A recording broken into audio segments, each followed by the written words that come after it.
Magandang araw sa inyong lahat at welcome sa aking channel. Idineklara ni Coco Martin na nakita niya kay Julia Montes ang babaeng gusto niyang pakasalan.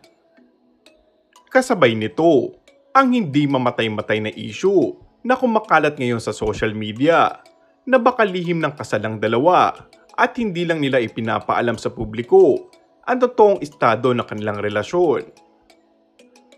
Sa panayam kay Julia, ay pinabulaanan niyang kasal na sila ng primetime actor. No, walang ganun. Walang secret-secret. Mahirap magka-secret ngayon sa mundong mabilis ang balita. Natatawang saad ni Julia. Ang tanging kinumpirma ni Julia ay maligaya sila ni Coco sa takbo ng kanilang relasyon. Pero wala raw siyang nakikitang rason para madiliin ang paglagay sa tahimik. We're just really happy. We were right in life. I mean, it's something to look forward to.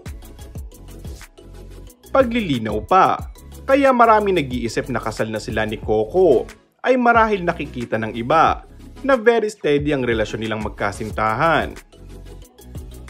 Paliwanag naman ng aktres, may tamang panahon para pag-usapan ng kasal. But I feel when that moment comes, I feel like it's something to be shared sa mga taong malapit sa amin.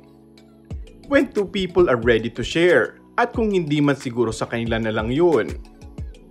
Gaya nga ng lagi kong sinasabi na napaka-importante ng privacy sa buhay namin ngayon. I don't think it's something that should be asked constantly. Like when the time comes, it comes. I don't know why everybody is rushing us. We're really happy where we are.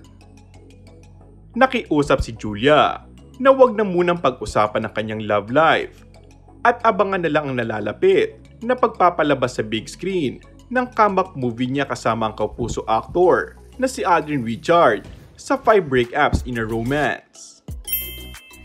And that's all for our today's video. Kung bago ka lang sa aking channel ay mag-subscribe at pindutin na rin ang notification bell. Maraming salamat!